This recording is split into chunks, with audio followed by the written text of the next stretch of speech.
close yung match natin, dun ka magsimula. Sa BL side mo, kuhanin yung puntos. Wala na intro-intro mga tropa. Ito na, magdalaban na nga sila. Pagdating naman dito sa mapa na to, sino ba talaga mauuna? Sino ang mas angat? Sino ang mas sikat? Mag-face off muna. Mag-face off muna sila. At ngayon, sino ba ang unang first blood dito? Kasi yan talaga ang set ng pace nga para sa kanila. EV onto that corner. Pero MG, sila ang Gear ngayon, Bessie. Pero dito ngayon sa entry na pwede gawin nga ng SS, talagang handa rin ng MG dito. So also why I think na sa BL side sila nag-start para maka-gauge na agad nila kung ano man ang kailangan nilang gawin at makapag-adjust. Hindi yung latter part of the match pa yung need mong gawing adjustment dito sa BL side. So let's see how everything would turn out. Dahil si Suna nakatanggap ng damage kahit papano, but this is still not yet over dahil 5v5 pa rin naman to. The sniper still in position here. Chumat Cutie unti-unting gumagapang. Sakit yun. Nade. Ang sakit nun, men. I mean, sobrang literal na tumama talaga sa kanya yun. Pero Chumat Cutie just right there in the corner. Minsan nagpapakita pa. Jumajiggle, swing out, getting tagged. Chumat, low on HP. A minute left clock right now. Mga players ngayon ng SS, sila yung blacklist. Ibig sabihin nun, mamaya ulit natin sila makikita pumasok sa site, Bessie. That's true. It's more of a play for pick yet again para sa team na to. And that's where they shine anyway. So I give them that. Vincent, also quite low here. Pero yung hold nila pagdating sa mid-control, yan ang importante. Cram, isa ang makukuha niya dito. At again, yung si Chumat Cutie na sobrang low HP kanina, napitas na rin finally. On that corner, ito na yung push nga na ginagawa nga nila. Jayben Center nakapitas na dito. Pero Vincent, handang-handa sila with 2K already. Sila 360 from up top. Getting to Heck. Only man remaining. And they're inside the side already. Pero Cetra, may-pick off nga siya bigla. At yung C4! But Heck! Nahuli niya! Yung hold niya pagdating sa AWM, I was also expecting na magkakaroon pa ng utility play possibly dun sa dalawang players na natitira, pero that's not really the case. He's super on point when it comes to the shots right now, especially dito sa series na to na nakikita natin ngayon. At napakahirap tapatan actually. Galing niya mag-reset. Sobra actually, no? And ano yun, change gun pa yun. Pistol onto ANOP. So, adjustment period mo talagang kitang-kita rin. Pero ngayon, side nga ng SS mga tropa. Oh! Cetra! Quick reaction play. Taking down X3D. Sa 5v4 immediately because of that. At back to na naman, back to mid. Yan ang gagawin na naman nila. As soon as they get this pick-offs, open nila at least itong magiging lane na gusto nilang kuhanin. At doon nga nila matitrigger si Vincent na mag-swing out. At pagka-swing out niya, nagulat na lang din siya na marami pala doon.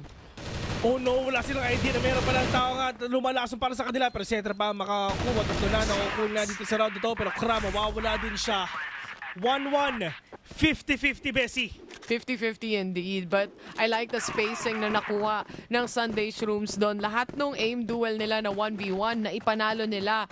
And allowing that to happen is opening up mid completely. Having the smoke right side, makahanapan nila ng spasyo. But look at the spacing mula kay X3D.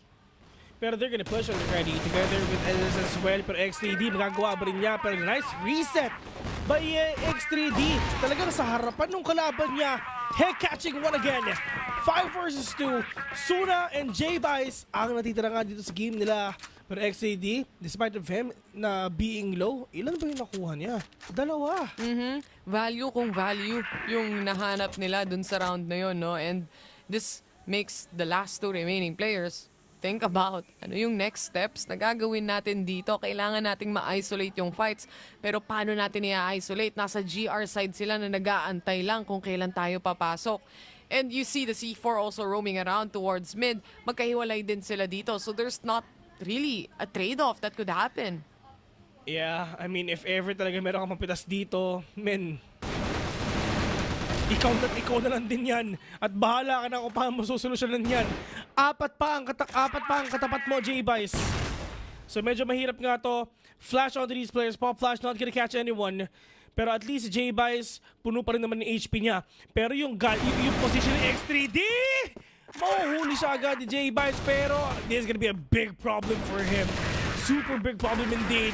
Kasi nga, yung players ng MG nasa loob na. And J-Bice dito, papasok pa lang siya to 1. And for Sunday Shrooms, really good pick-up by these players. And MG as well, na talaga na-pick up din niya. Lalong-lalo na kila X3D. And that's the thing. Kahit na may possibility na maklatch mo, napakababa ng chance dahil dun sa body system, and not only that, pero kakaiwalay din kasi sila eh. May sarili-sarili silang spots na binabantayan. You get to kill one, but this gives info kung nasan ka last seen. So, magiging problema na lang siya nung remaining 3 players na kaya makapag-rotate around you na knowing na iilan na lang kayong natitira o isa ka na lang na naiiwan at natitira dito. It's a brand new round. Syempre, for Sunday Shrooms, a different lane that they want to take up pagdating dito. More on the left side of the map that we're looking. And yung control nila sa mid, nandyan pa rin naman with the C4 also there. Yeah. And at the moment nga na babawi dito ang players ngayon ng MG, doon na rin sila nauhuli nga ng Sunday Shrooms. Pero andito na sila. Mukhang A ata ang pupuntaryahin nila. To the fact na isa lang ang nagbabantay dyan. And napakadelikado nga nito kasi baka mahuli ka pa, which is si EV. Pero for Sunday Shrooms, in terms of utility play, lahat na sila set-upan nga nila. Patience game, utility play, pick-offs, and for the side of MG, if ever nawalan sila dito ng pasensya, Diyos ko, kabahan talaga ang MG dito. Kasi yung SS, handang-handa sila sa pick-offs nga na pwede nilang gawin. Basta pagdating dito sa B-side, ang dami nila makukuhang trade pero hindi posible dahil rat-rat kung rat-rat mula dito sa mga players ngayon ng Sunday Shrooms at dahil dyan nabuksan nila completely itong site na yan. And nakapagplanta rin sila ng kanilang C4. It's a 5v2. Instantly, mako-cross out din nila si X3D dito at si Heck na lang ang natitira. Syempre, ngayon pa lang siya makakapasok at ngayon pa lang yung rotation na makikita natin dito. Sunday Shrooms, making sure na magulat at mabigla nila ang MG. Yeah, I mean, same thing all over again na talagang gulat factor and patience play din talaga yung gagawin nga nila dito. Slow approach, it's working so hard sa nga na Sunday Shrooms. And pagdating naman dito, I mean, yes, malakas nga ang GR side dito ng SS. So, ang gagawin dito ng MG, just take up all the wins na pwede nga nilang makuha dito kahit pa isa-isa, pa unti-unti. Basta makascore sila, pwede na.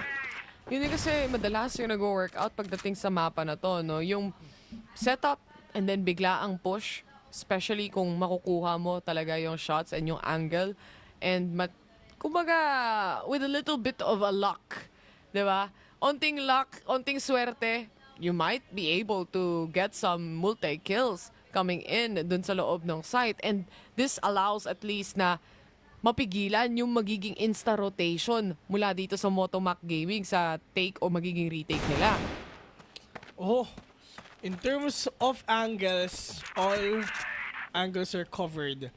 This is nga ni J-Bice. Akala natin makakita tayo ng isang last on play. Pero nahuli pa rin sila doon. Mamaya pa to guys, mga 30 seconds pa to. Kaya inom muna kayo. Tsaka, hindi halos nilalabanan ng Motomac Gaming tong mid-control eh. So, yeah. Hindi rin sila sanay na makita tong players ng Sunday Shrooms doon so far. Kasi kanina pa naman nila hino-hold yung mid. So, medyo aware na sila kung ano yung mga nagiging paboritong spots dito ng Motomac Gaming. And of course, with Cram getting that kill, kahit pa paano nag-even up yung magiging scoreline natin dito. Not only that, but the players itself na buhay pa. Cetro fighting for his life. And again, with the pistol shots hopping in, makakahanap pa ng isa. It's a 2v1. 2v1, lamang ngayon ng MG. Trying to switch up the guns nga dito na hawak nga ni Cetra para talaga pwede siya maka-advance ngayon kasi alam niyang medyo lugi siya. 20 seconds mga tropa. Yung C4, nasamba, nakuha na niya, and wala ng intro. Tara, plant na tayo.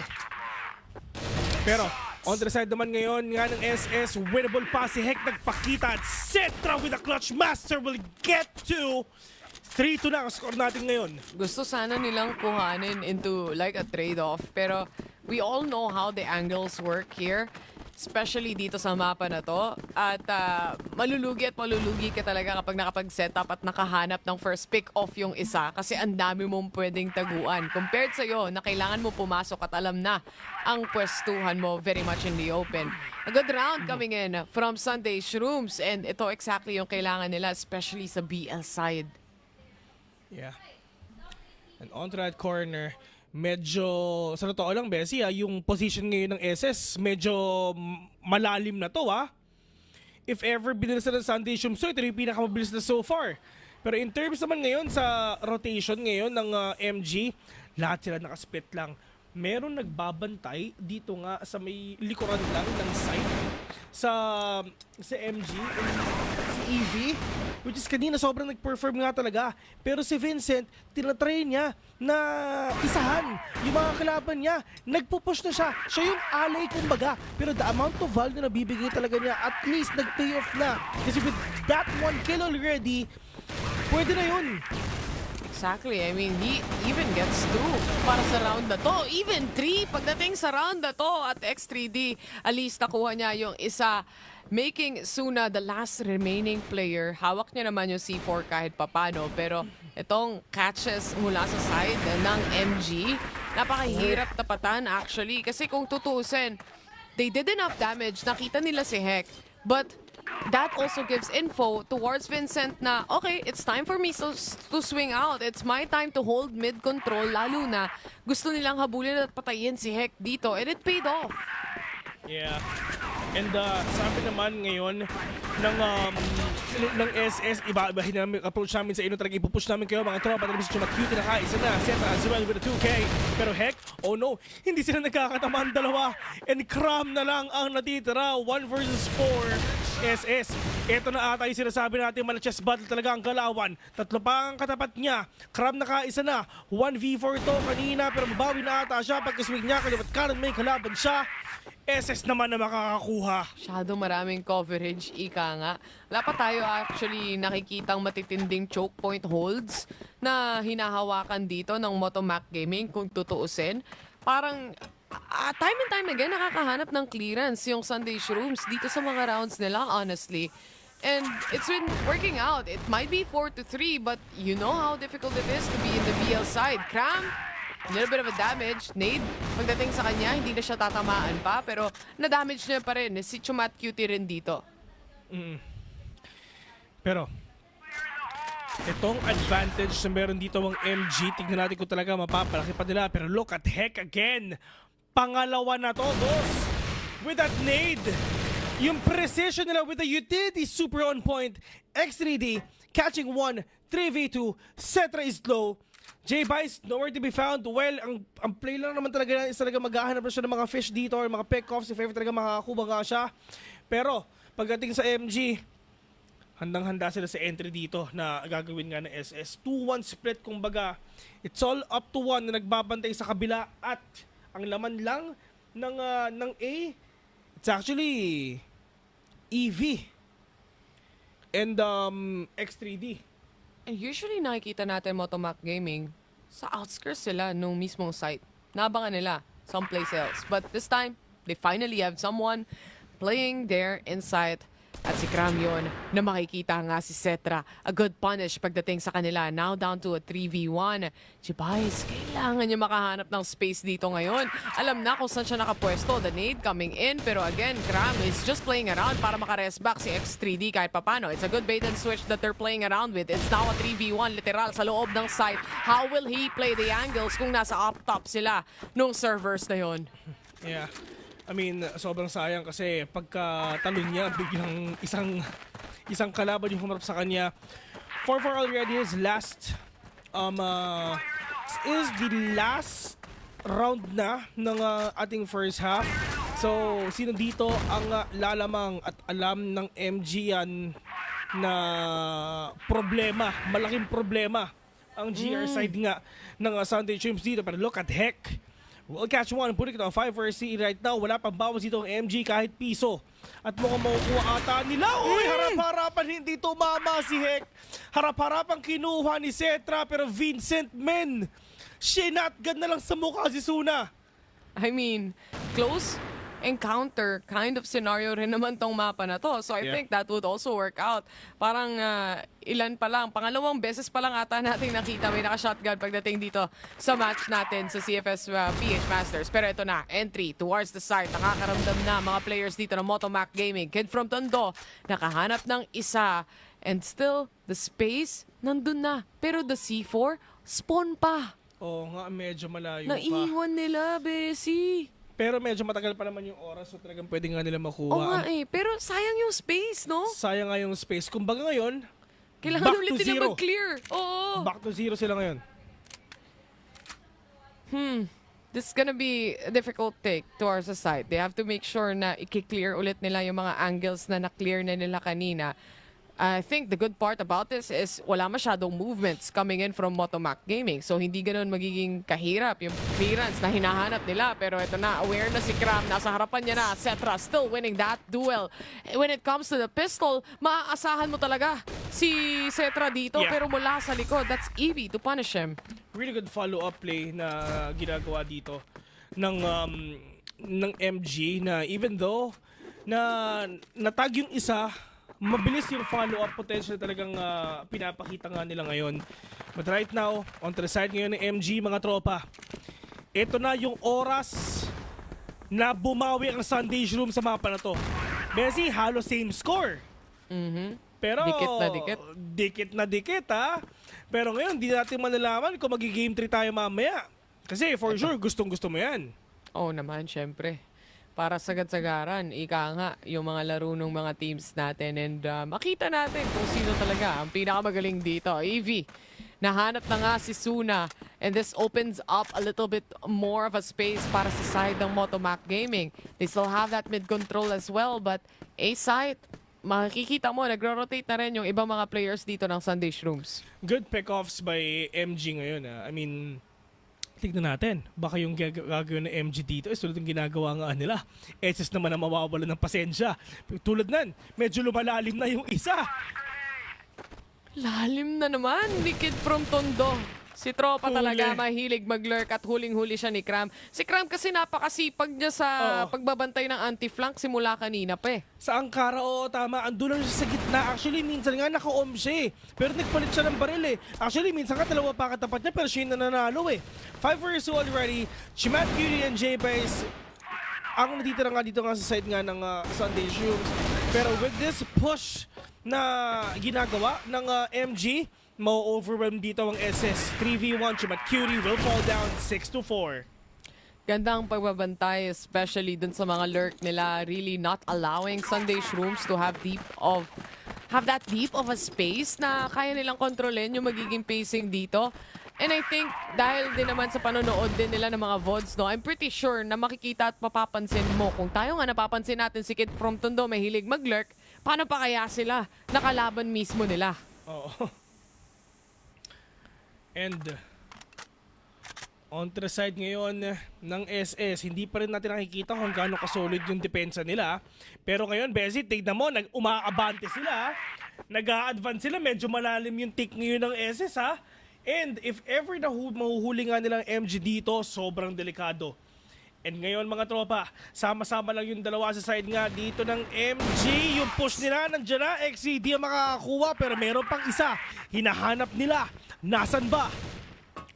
Kaantayan lang sila dito. Suna already spotting one.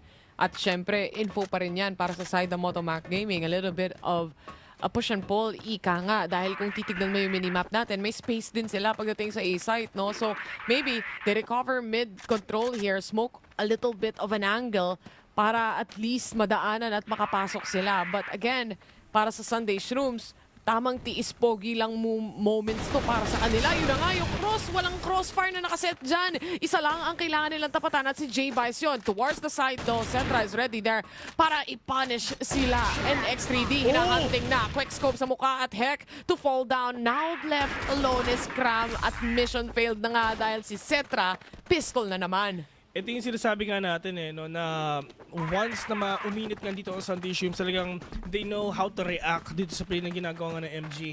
But at least, dun sa approach na ginawa nga ng Sunday Shrooms kanina, medyo nag-advance sila, medyo lumalim sila ng kakaunti. para hindi na makuha ng MG yung space. Kasi when MG na makuha nga nila yung space, talaga mas may hirapan din talaga mag-retake dito ang SS, kaya inuunahan nila hanggat kaya pa nila. Pero pagdating naman dito mga tropa, si Suna at si Cutie na babawasan na, nabawasan din siya. Pero ngayon, yung aggression, oh no, Suna will catch one, Cutie naka-isa pa. Pero pagdating naman dito, 3 vs 4 mga tropa, lamang ang SS. Game number 3 is waving siguro. Isang ubo na lang si Cutie dito pero buhay pa, and that still means a lot para sa team dito syempre ng Sunday Shrooms. Lalo na it's a patience game mula din sa tatlong players. Sinilip ni Vincent at siya nakakuha ng kill at pick-off na yan. Headshot actually punishes Cutie finally. And now we're down to a 4v3 scenario. C4 still far off as well. So, hindi pa to yung magiging final rotation kung tutuusin. Kumbaga, may kaya tayo the final countdown. Hindi pa to yun. Hindi pa to yun. Wala pa yung tininiw-niw eh. Mamaya pa yun. Ang final countdown natin nasa 20 seconds. Oo, yun na yun, men. Papasok na sila nun. Oo, kumbaga nag-warm up pa lang sila. Tumatalon-talon, nagpapainit ng katawan, kumbaga. Pero ngayon, nagpapalitan lang sila ng C4 mga tropa. Nice pass daw, sabi ni Vincent. Pero ngayon, dire-diretso na yung ating mga tropa. Wala na silang hahanapin dito, basta dire-diretso hinanga nila. Pero, maganda yung positioning nga ng Sunday Shrooms. Pwede silang malason ni Cetra. Malalason nga ba? Yun ang tanong, o sila ang malalason dito. Suna waiting patiently sa magiging entry. Pagdating dito sa loob ng site, pareha sila ng inaambahan, pareha sila ng inaabangan. It's gonna be a fight for their life. At yun na nga, X3 dito fall down. Vincent good for one, pero makukuha niya ba yung trade sa pangalawa? Yun na nga, Cetra pumasok na rin dito. Sama daw siya sa party, sama daw siya sa gulo. At mukhang Sunday Shrooms ang nanalo sa lahat ng kaguluhan na yan. Men, hindi nila mahanap kung saan ba sila pupunta. Diyos ko, pagpasok ng MG doon, men, lahat sobrang daming tao doon.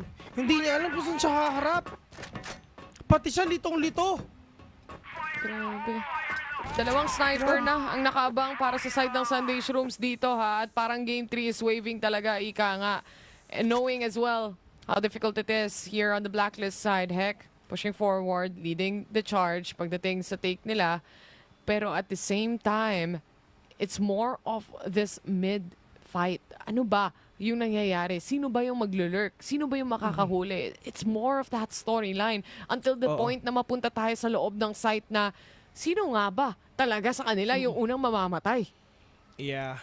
And in terms of pick-offs, I mean, sa totoo lang, sobrang 50-50 pa rin eh. I mean, MG, sobrang solid ng mga pick-offs din nila. Taken down Sunday Shrooms, yung kung gaano finortify ng SS yung isang site, ang hirap butasin eh.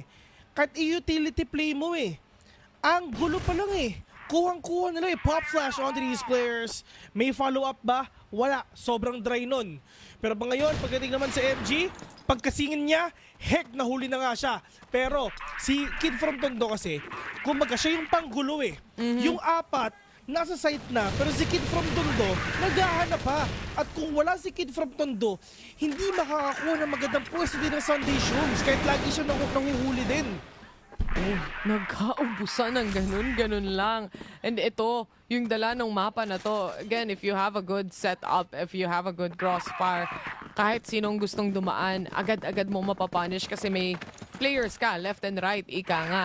And gaya ng sabi mo, no, Kid from Tondo, sometimes this lurks find value rin naman. Kahit hindi niya nahahanap yung kill, for example, yung information, napakalaking bagay. Lalo na, laging delay pumasok itong Motomac Gaming as well.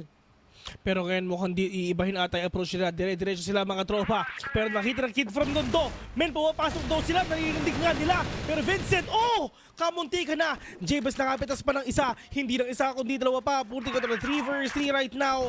At butas na yung isang site ngayon. Pero papasukin ba nila? Pero in terms of rotation, lumilipat na yung iba. Si Suna, dire-diretso na. Tutulungan ngayon si Cetra. Pero pagpunta naman sa kabila, si Cutie lang ang natira. Let's see though. Still hold para sa mga players natin. Dami pa silang oras eh. Yan ang iniisip nila eh. Pero harap-harapan. Sina Heck, nag-aantay lang ng initiating fight din para sa Sunday Shrooms. at the same time, all they have to do is really wait for the push coming in from the Blacklist side. Kailan sila magpa-plant? Kailan sila papasok? Kailan sila magse-set up?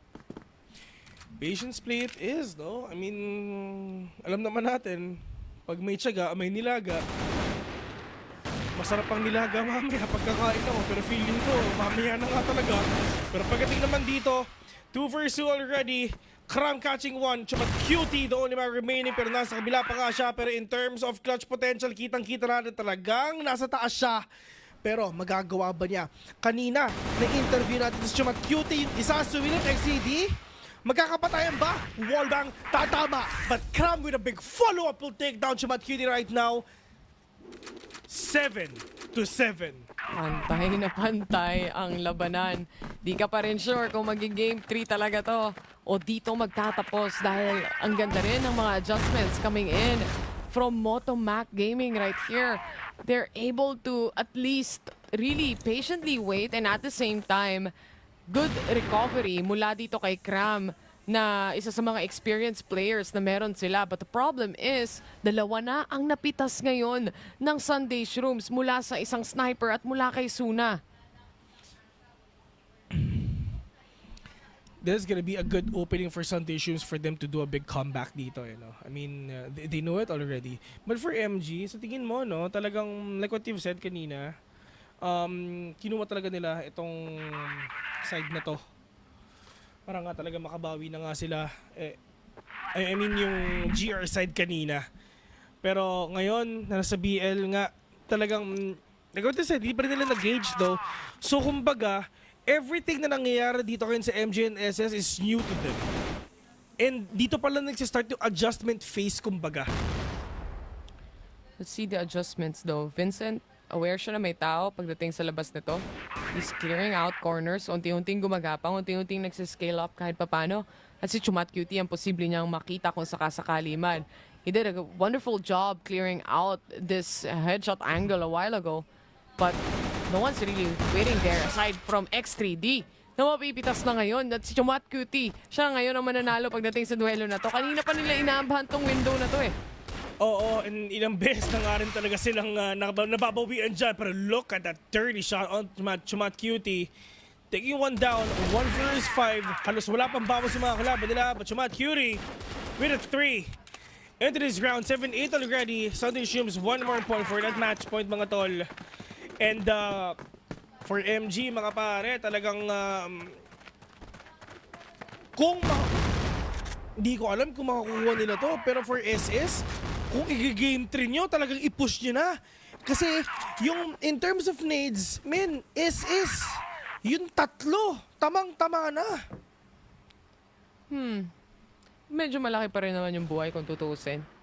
Di pa ganun ka-low HP. Pero ito yung mga pick-off kanina pa na nahahanap ng Sunday Shrooms as well na ang daming value. Especially from Cetra na mainit coming into this match. 17 kills in total. Window again.